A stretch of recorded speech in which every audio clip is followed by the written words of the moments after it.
नमस्कार दोस्तों, साहित्य ज्ञान क्लासेस में हार्दिक स्वागत है आपका। आज के सत्र में हम अध्ययन कर रहे हैं हिंदी साहित्य का इतिहास, भक्तिकाल। भक्तिकाल में संत काव्य धारा, संत काव्य से संबंधित प्रमुख पंक्तियां। सभी पंक्तियां PYQs हैं और पूर्व परीक्षाओं में आई हुई पंक्तियां हैं। परीक्षाओं की दृष्टि से बहुत ही महत्वपूर्ण पंक्तियां हैं ये। हम अध्ययन करेंगे पंक्तियों का। सर्वप्रथम प्रश्न है, गुरु नानक देव की माता का नाम क्या था? और ये प्रश्न UPTCT 2021 का प्रश्न है। सही उत्तर है इसमें D, तृप्ता। गुरु नानक देव सिखों के प्रथम गुरु हैं। इनका जन्म तलवंडी, वर्तमान ननकाना साहब, पंजाब, पाकिस्तान में 15 अप्रैल 1469 ईस्वी में पूर्णिमा के दिन हुआ था तथा निधन सितंबर 1539 ईस्वी में करतारपुर में हुआ था। इनके पिता का नाम मेहता कालू तथा माता का नाम तृप्ता देवी था। इनकी बहन का नाम नानकी था। नानक के जो विचार दिए गए हैं वो निम्न ग्रंथों में संग्रहित हैं। कौन से हैं? जपुजी, जो नानक दर्शन का सार है, आसदीवार, रहिरास, सोहिला, नसीहतनामा रचना इनकी जो है वो खड़ी बोली में है।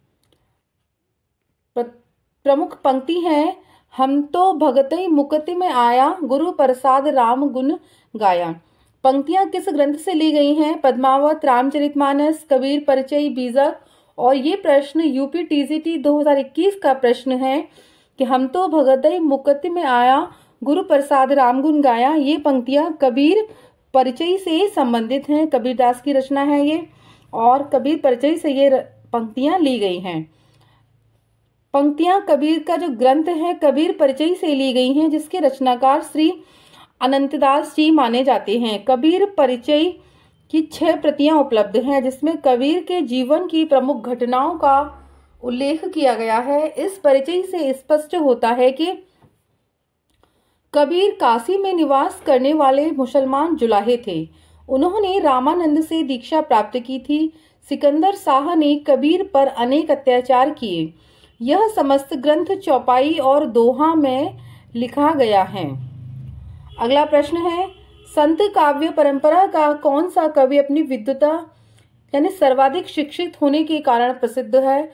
धर्मदास, रविदास, सुंदरदास, रज्जव।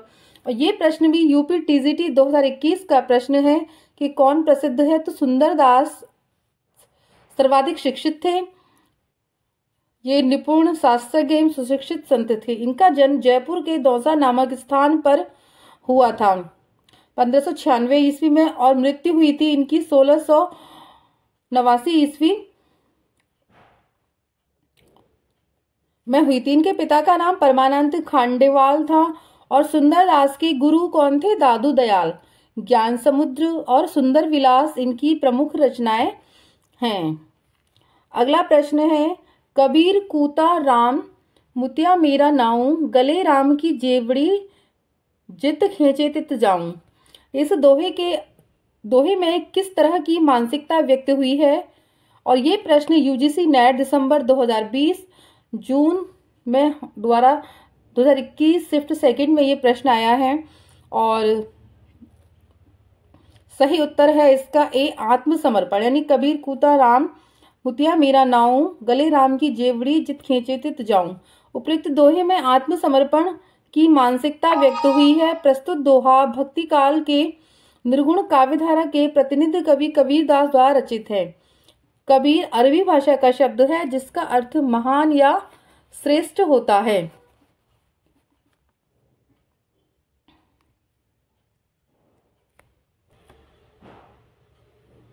अगला प्रश्न है, के बिरहन को मीच देख के आपा दिखलाई, 8 पहर का दाक्षिणा मोपे सहा न जाई।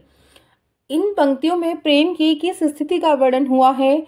विरह की अतिशयता, प्रेम की सामान्य स्थिति, प्रेम की निष्ठुरता, उपालम। और ये प्रश्न UGC नेट दिसंबर 2020 और नेट में 2021 में ये प्रश्न आया है और सही उत्तर है इसका A, विरह की अतिशयता।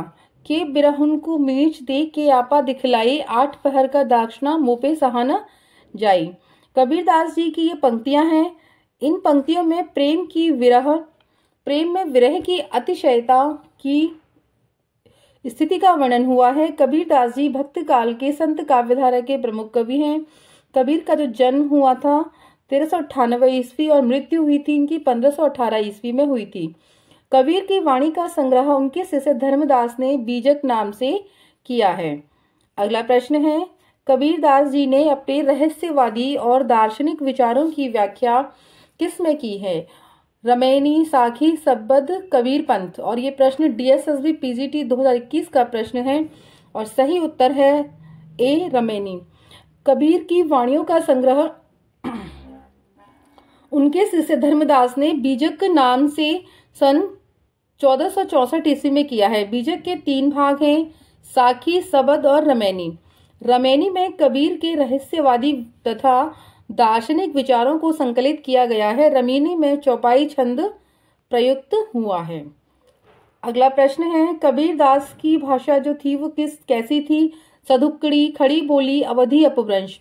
और ये प्रश्न DSSB PGT 2021, DSSB TGT 2018, DSSB PGT 2018, MP assistant officer 2017 में ये प्रश्न आया कि कबीरदास की भाषा थी वो कैसी थी? तो सही उत्तर है ए सदुक्कड़ी भाषा थी कबीरदास जी की। कबीरदास की भाषा को सदुक्कड़ी या पंचमेल, खिचड़ी आदि नामों से अभिहित यानी जाना जाता है। कबीरदास ने पूरे देश का भ्रमण किया था और उन्होंने कोई औपचारिक शिक्षा नहीं पाई थी। देश के अलग अलग भागों में वो गए और वहाँ की भाषा कबीरदास ने सीखी और वही अपने साहित्य में, अपनी रचनाओं में उन्होंने प्रयोग की है। आचार्य हजारी प्रसाद द्विवेदी कबीरदास जी को भाषा का डिक्टेटर कहते हैं। अगला प्रश्न है, पाहन पूजे हरि मिले तो मैं पूजूं पहाड़। यह उक्ति किसकी है? रसखान, रहीम, मलूकदास, कबीरदास। और ये प्रश्न DSSB PGT 2021 का प्रश्न है और सही उत्तर है डी कबीरदास। पाहन पूजे हरि मिले तो मैं पूजूं पहाड़। यह पहाड़ यानी पहाड़, पत्थर पूजने से कबीरदास जी कहते हैं कि यदि पत्थर पूजने से हरि यानी भगवान की प्राप्ति होती है तो मैं पूजूं पहाड़, मैं पहाड़ की पूजा करता हूँ। यह उक्ति भक्ति काल के निर्गुण धारा के ज्ञानाश्रयी शाखा के जो कवि है कबीरदास जी का है। डॉक्टर बच्चन सिंह ने लिखा है कि हिंदी भक्ति काव्य का जो प्रथम क्रांतिकारी पुरुषकर्ता है वो कौन है? कबीर।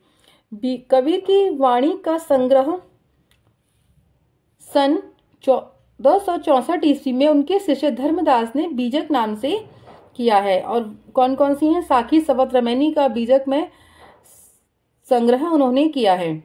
अगला प्रश्न है, निम्नलिखित में से कौन निर्गुण भक्ति धारा का कवि नहीं था?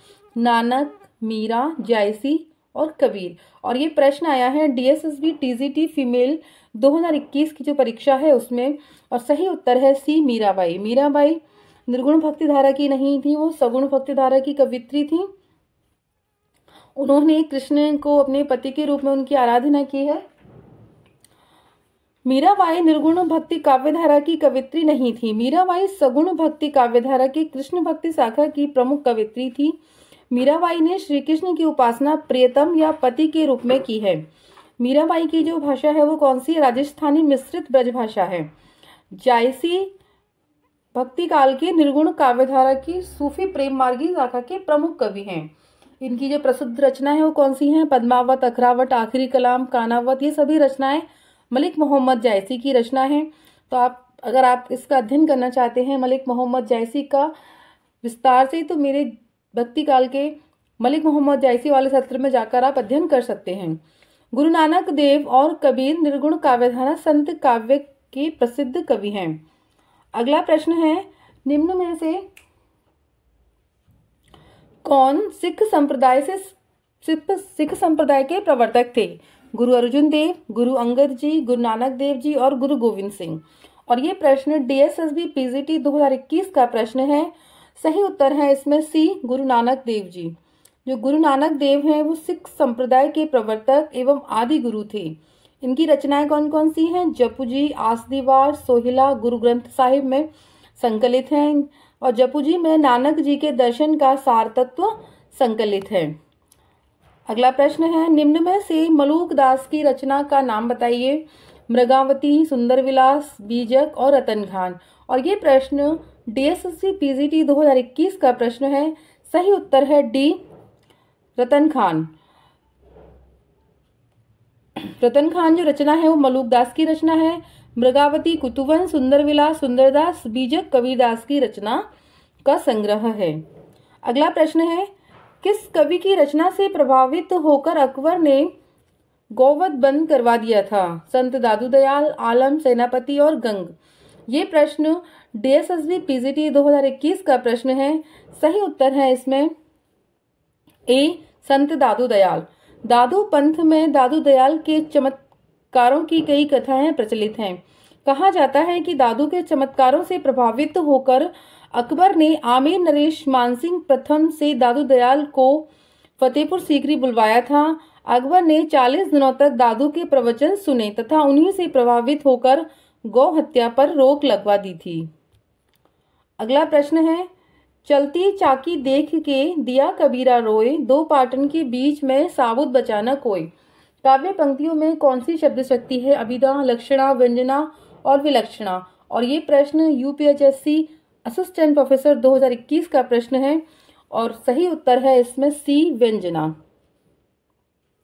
जो ये पंक्तियां हैं ये पंक्तियां कबीरदास की हैं और यहाँ कबीरदास जी कहते हैं कि चलती चक्की को देखकर कबीरदास के दुखी होने की बात कही है, जिसके द्वारा यह अर्थ व्यंजित होता है कि संसार चक्की के समान है, जिसके जन्म मृत्यु रूपी दो पाटों के बीच में मनुष्य पिसता रहता है। शब्द शक्ति के बारे में, शब्द शक्ति शब्दों के अर्थों का जो बोध कराने वाले अर्थ व्यापार को शब्द शक्ति कहते हैं। शब्द शक्ति 3 प्रकार की होती हैं, अभिधा, व्यंजना और लक्षणा। अभिधा शब्द शक्ति, अभिधा जिसका सीधा सरल अर्थ पाठक को समझ में आ जाता है उसे अभिधा शब्द शक्ति कहते हैं। व्यंजना जब किसी शब्द से अभिप्रेत अर्थ का बोध न हो, मुख्यार्थ से होता है और नहीं लक्ष्यार्थ से, बल्कि कथन के संदर्भ के अनुसार अलग अलग अर्थ व्यंग्यार्थ से हो, वहां व्यंजना शब्द शक्ति होती है। यह 2 प्रकार की होती है, शाब्दी व्यंजना और आर्थी व्यंजना। लक्षणा शब्द शक्ति मुख्यार्थ में बाधा होने पर रूढ़ी या प्रयोजन के कारण जिस शक्ति के द्वारा मुख्यार्थ से संबंधित अन्य अर्थ लक्षित हो वह लक्षणा शब्द शक्ति कहलाती है।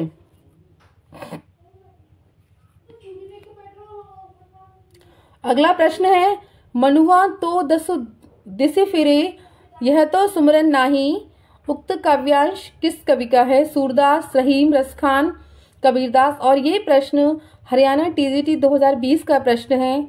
सही उत्तर है इसमें डी, कबीरदास। मनुआ तो दहु दिस फिरे यह तो सुमरन नाही, कबीरदास का काव्य है ये। और कबीरदास जी भक्ति काल की निर्गुण शाखा के प्रमुख कवि हैं। अगला प्रश्न है इसमें कबीरदास के बारे में संक्षिप्त में अध्ययन। कबीरदास की वाणियों का संकलन बीजक नाम से ग्रंथ में मिलता है। बीजक के संकलनकर्ता धर्मदास हैं। इनके 3 भाग किए गए हैं, साखी, सबद और रमैनी। वल्लभाचार्य द्वारा पुष्टि मार्ग में दीक्षित भक्ति काल के सगुण काव्यधारक के कृष्ण भक्त कवि सूरदास जी की प्रमुख रचनाएं कौन कौन सी हैं? सूरसागर, सूर सारावली, सूर साहित्य लहरी आदि। रसखान अगले कवि हैं। रसखान भक्तिकालीन कृष्ण कवि हैं। इनका पूरा नाम सैयद इब्राहिम था। रसखान का जो पूरा नाम है वो सैयद इब्राहिम था। सुजान रसखान और प्रेम वाटिका इनकी प्रमुख रचनाएं हैं। रास पंचाध्यायी, मदनाष्टक, रहीम दोहावली आदि रहीम दास की रचनाएं हैं। अगला प्रश्न है, अंसड़ियां झाई पड़ी पंथ निहारी निहारी, जीबड़ियां छाला पड़ा राम पुकारी पुकारी। इस साखी में निम्नलिखित में से किस साधना पद्धति का मुख्य प्रभाव है?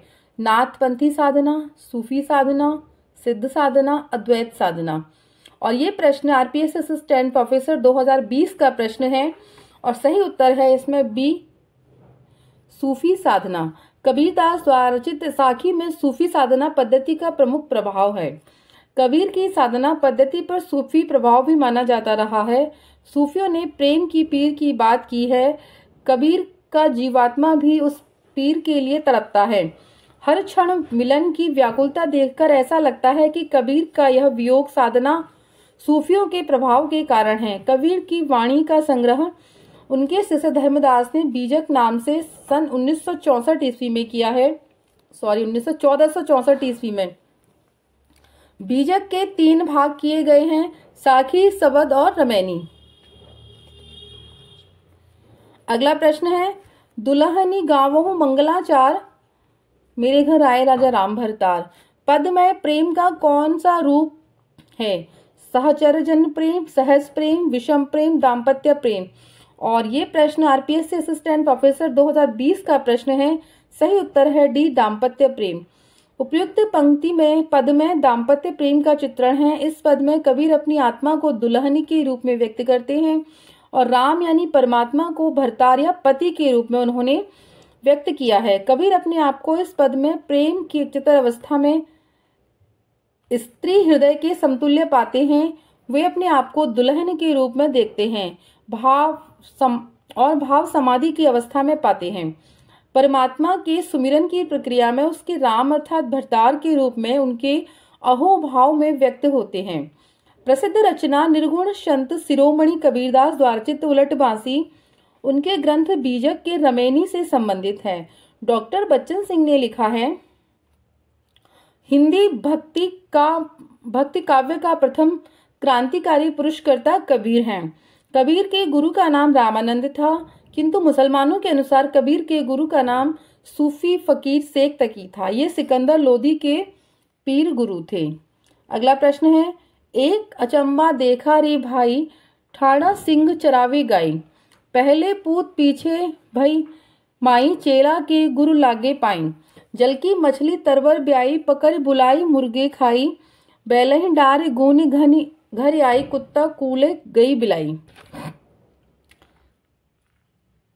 तली कर शासा ऊपर कर मूल, बहुत भांति जड़ लागे फूल, कहे कबीर या पद को बूझे, ताकू तीन्यों त्रिभुवन सूझे। पद के संदर्भ में असंगत है। उलटबांसी भक्ति की चरम दिशा, योग की साधना पद्धति, गेयता। और ये प्रश्न आरपीएस असिस्टेंट प्रोफेसर 2020 का प्रश्न है। सही उत्तर है इसमें बी, भक्ति की चरम दशा। उपयुक्त पद के संदर्भ में भक्ति की चरम दशा असंगत है, शेष कथन पद के संदर्भ में संगत है। कबीरदास भक्ति की चरम सीमा ज्ञान को मानते हैं। जहां भक्त का भगवान से साक्षात्कार हो जाता है उनके लिए वही भक्ति की चरम सीमा है। आचार्य रामचंद्र शुक्ल ने कहा है, उन्होंने कबीर भारतीय ब्रह्मवाद के साथ सूफियों के भावात्मक रहस्यवाद, हठयोगियों के साधनात्मक रहस्यवाद और वैष्णवों के अहिंसावाद तथा प्रपत्तिवाद के मेल करके अपना पंथ उन्होंने खड़ा किया है। कबीर का जन्म काशी में हुआ था। नीरू नीमा नामक जुलाहा दंपति ने इनका पालन पोषण किया था। इनका जन्म हुआ था 1398, मृत्यु हुई थी 1518 ईस्वी मगहर में। कबीर की पत्नी का नाम लोई था तथा पुत्र पुत्री का नाम कमाल और कमाली था। आचार्य हजारी प्रसाद द्विवेदी ने कहा है कि कबीरदास भक्त रूप में उनका वास्तविक रूप है। कबीरदास के पदों में जो महान प्रकाश पुंज है वे बौद्धिक आलोचना के विषय नहीं हैं। अगली पंक्ति है, ढाई आखर प्रेम को पढ़े सो पंडित हो। यह पंक्ति किस कवि की है? कुतुबन, ईश्वरदास, कबीर, जायसी। और ये प्रश्न डीएसएसबी पीजीटी हिंदी 2021 का प्रश्न है। सही उत्तर है सी, कबीरदास। ढाई आखर प्रेम को पढ़े सो पंडित हो, पंक्ति कबीरदास की है। कबीरदास जी कहते हैं कि पुस्तकें पढ़कर ज्ञान हासिल किया जा सकता है, परंतु व्यक्ति सिर्फ पुस्तकें पढ़कर ईश्वर का साक्षात्कार नहीं कर सकता। ढाई अक्षर एक शब्द है प्रेम, जिसको पढ़ लिया यानी परमात्मा ने जिनसे प्रेम हुआ, उनका दर्शन पा लिया, वही वास्तव में पंडित है। अन्य कवियों की कुछ पंक्तियां हैं। विधि कर चरत न जाने आनु, जो सिरजा सो जाहि नियानु। कुतुबन की पंक्ति है ये। जही के बोल विरह के धागा, कहूँ के ही भूख कहाँ ते छाया। ये पंक्ति जायसी है। अगला प्रश्न है, गुरु नानक का जन्म कहाँ हुआ था? लुधियाना, पटना, तलवंडी, अमृतसर। और सही उत्तर है इसमें सी, तलवंडी में हुआ था इनका जन्म। अगला प्रश्न है, विठोबा का भक्त किसे माना जाता है? रहीम, सूरदास, मीराबाई, नामदेव। और सही उत्तर है इसमें नामदेव। और यह प्रश्न डीएसएसबी पीजीटी 2021 का प्रश्न है। विठोबा का भक्त नामदेव को माना जाता है। संत नामदेव विठोबा खेचर को गुरु के रूप में स्वीकार किया है। संत नामदेव का संप्रदाय चला वो वारकरी संप्रदाय है और जो आज तक उत्तरोत्तर विकसित हो रहा है। मुखबानी नामक पुस्तक में इनकी रचनाएं संकलित हैं। मीराबाई ने रैदास को अपना गुरु माना था और सूरदास गौ घाट पर वल्लभाचार्य से दीक्षा ली थी सूरदास ने। तो सूरदास के गुरु है वो वल्लभाचार्य हैं। फिर गोवर्धन पर्वत गए और वहां श्रीनाथ जी की सेवा में वे लग गए। और मीराबाई के गुरु रैदास, सूरदास के वल्लभाचार्य। श्रृंगार रस के घोर विरोधी कौन से संत कवि थे? मलुकदास, कबीरदास, सुंदरदास, रैदास। और सही उत्तर है इसमें सी, सुंदरदास। सुंदरदास श्रृंगार रस के घोर विरोधी संत थे। सुंदरदास दादू दयाल के शिष्य थे। ये निर्गुण मार्गियों में एकमात्र संत थे जो शिक्षित थे, अर्थात व्याकरण, रीति आदि से वे परिचित थे। इन्होंने लिखा है, रसिक प्रिया रस मंजरी और सिंगार ही है जानी, चतुराई कर बहुत विधि विषय बनाई आनी। सुंदरदास की रचनाएं हैं सुंदर विलास, जिसमें 34 अंग हैं, ज्ञान समुद्र में 35 उल्लास हैं। इनकी रचनाओं का संकलन पुरोहित हरिनारायण शर्मा ने सुंदर ग्रंथावली के नाम से किया है। अगला प्रश्न है, कबीर की उलट बांसियों का कौन सा रस प्रमुख है? वियोग, करुण, शांत, अद्भुत। और ये प्रश्न DSSB PGT हिंदी में आया है और सही उत्तर है इसमें डी, अद्भुत। कबीर के उलट बांसियों में अद्भुत रस प्रमुख है। सीधी शब्द बात नहीं कहते थे, वो घुमा फिरा कर, उलट कर कविता के माध्यम से कही हुई बात अथवा व्यंजना उलट बांसी कहलाती हैं। संतों और विशेष रूप से कबीर ने अनेक उलट बांसियां लिखी हैं, यानी अपनी बात को सीधे प्रकार से न कहकर उल्टे से तरीके से कहते थे और जनता पर उसका प्रभाव भी पड़ता था उनकी बात का। अगला प्रश्न है, मगहर और लोई से किस कवि का संबंध है? तो वो है कबीरदास। और ये प्रश्न